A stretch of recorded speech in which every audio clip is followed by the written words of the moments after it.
नमस्कार दर्शक बंधु स्वागत जनाऊँ मु आपको मोर से चैनल आज आम ओडिशार गोटे फेमस रेसिपी बनैबा जह्नी पोस्त रेसिपी बनैबा।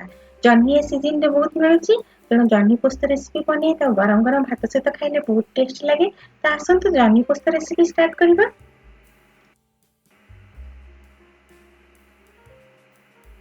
जह्नी पोस्त बनैया पे प्रथमे मु जह्नी नै जाइछि आधा केजी जह्नी नै जाइछि आ ताको एम्ति धोइकी छोट छोट पीस करी काटि देइछि आ दुटा आलू नै जाइछि आ ताको मध्ये छोट छोट पीस करी काटि देइछि।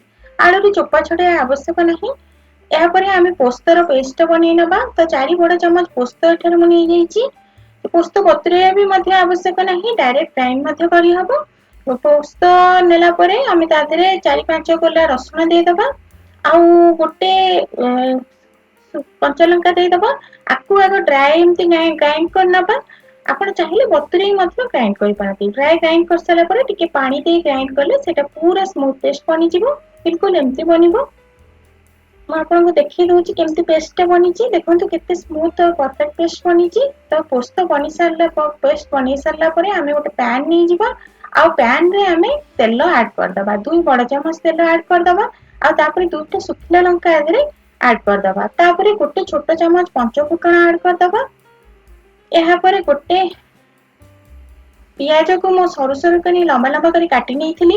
ଆଉ ସେଇଟାକୁ ଆଡ କରିଦବା। ଆଉ ଟିକେ ଭାଜି ନବା ପିଆଜକୁ।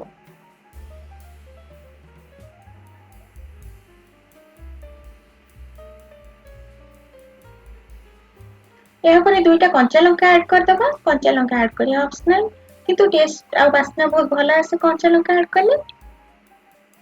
ଆକୁ ଟିକେ ଭାଜି ନବା ଯେପର୍ଯ୍ୟନ୍ତ ପିଆଜ ଟିକେ କଲର ଚେଞ୍ଜ ନ କରିଦେଇଛି ସେ ପର୍ଯ୍ୟନ୍ତ ଆମେ ଆକୁ ଭାଜିବା। ଦେଖନ୍ତୁ ପିଆଜ କଲର ଚେଞ୍ଜ କରି ଆସିଲାଣି।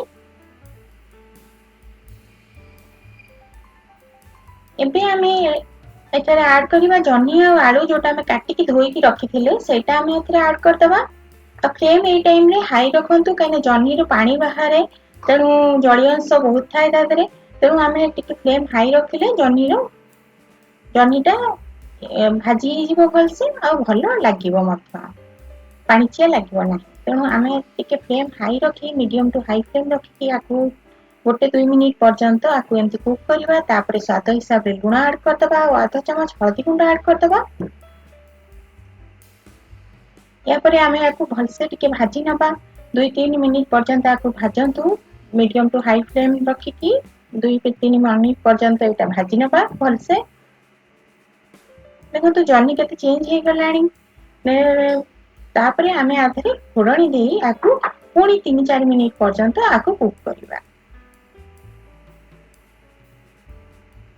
ଏବେ ଆମେ ଆଧିରେ ପୋସ୍ତ ପେଷ୍ଟଟା ଆଡ କରିଦବା। ଯୋଉ ପେଷ୍ଟଟା ଆମେ ବନେଇଥିଲେ ସେଇଟା ଏଥିରେ ଆଡ କରିଦବା। ପେଷ୍ଟ ଆଡ କରିସାରିଲା ପରେ ସେଇ ମିକ୍ସର ଗ୍ରାଇଣ୍ଡର ଜାରରେ ଟିକେ ପାଣି ଦେଇ ଆମେ ଆଧିରେ ଆଡ କରିଦବା। ଯାହା ଦ୍ୱାରା କି ଯାହା ବଳକା ପେଷ୍ଟ ଥିବ ଲାଗିଥିବ ସେଇଟା ବାହାରି ଆସି ତରକାରୀରେ ଆମେ ପକେଇଦବା। ଏବେ ଆମେ ତା ଦେହରେ ଲଙ୍କାଗୁଣ୍ଡ ଅଧ ଚାମଚ ଦବା। ଲଙ୍କାଗୁଣ୍ଡ ଦେଲେ ଟିକେ ରାଗ ରାଗ ଟେଷ୍ଟ ଲାଗେ। ଯେହେତୁ ପୋସ୍ତଟା ଟିକେ ମିଠାଳିଆ ଟେଷ୍ଟ ଦିଏ, ଟିକେ ରାଗ ରାଗ ହେଲେ ତରକାରୀର ଟେଷ୍ଟଟା ଭଲ ଲାଗିବ। ଜହ୍ନି ପୋସ୍ତର ଟେଷ୍ଟଟା। ତେଣୁ ମୁଁ ଏଠାରେ ଅଧ ଚାମଚ ଲଙ୍କାଗୁଣ୍ଡ ଦେଇଛି। ଆପଣ ଚାହିଁଲେ ଦେଇପାରନ୍ତି କିମ୍ବା ସ୍କିପ୍ କରିପାରନ୍ତି। ଏହାପରେ ଟିକେ ପାଣି ଦେଇଦବା। ଅଧ କପ୍ ପାଣି ମୁଁ ଏଠାରେ ଦେଇଦେଇଛି। ଆଉ ଆକୁ ଘୋଡେଇକି କୁକ୍ କରିବାକୁ ଦବା ଯେପର୍ଯ୍ୟନ୍ତ କି ଆମର ଆଳୁ ଆଉ ଜହ୍ନି ପୁରା ସିଝି ନଯାଇଥିବ। ଅଲମୋଷ୍ଟ ସିଝି ଯାଇଥିବ। ଟିକେ ଆଉ ବାକି ରହିଯାଇଥିଲା ସେଇଟା 2-3 ମିନିଟ ଘୋଡେଇକି କୁକ୍ କଲା ପରେ ମିଡିୟମ ଫ୍ଲେମରେ ସେଟା ସିଝିବ। ଦେଖନ୍ତୁ ମୁଁ ଆପଣଙ୍କୁ ଦେଖଉଛି କେମିତି ସିଝି ଯାଇଛି ଆଳୁଟା ପୁରା। ମାନେ ଜହ୍ନି ବି ସିଝି ଯାଇଥିବ।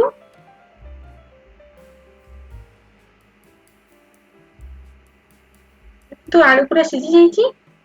ତ ଏବେ ଆମେ ଲାଷ୍ଟ ଫାଇନାଲ ଇଏ ପାଇଁ ଆମେ ଫିନିଶ କରିବା ଆଗରୁ ଗୋଟିଏ ଚାମଚ ଆମେ ଦେଇଦବା କଞ୍ଚା ସୋରିଷ ତେଲ। କଞ୍ଚା ସୋରିଷ ତେଲ ଦେଲେ ଆଉ ଫ୍ଲେଭର ବହୁତ ବଢିଯାଏ ଆଉ ବହୁତ ଏନହାନ୍ସ ହେଇଯାଏ।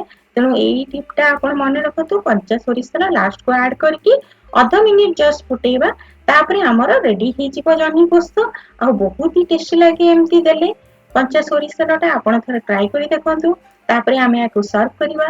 ଗରମ ଗରମ ଭାତ ସହିତ କିମ୍ବା ରୁଟି ସହିତ ମଧ୍ୟ ଆପଣ ୟାକୁ ଖାଇପାରିବେ। ବହୁତ ହି ଟେଷ୍ଟି ଲାଗିବ।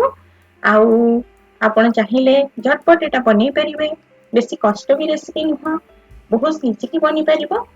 तो आपको जदि मो रेसिपी भल लगे ताले सब्सक्राइब करूँ मो चैनल को आउ लाइक और शेयर करने भूलु ना मु पुणी आउ थे एमती आपण मानी आउ नुआ नुआ रेसिपी नहीं आसबि पुणी आउ थे आउ गोटे नुआ रेसिपी नहीं आसबि से पर्यंत धन्यवाद।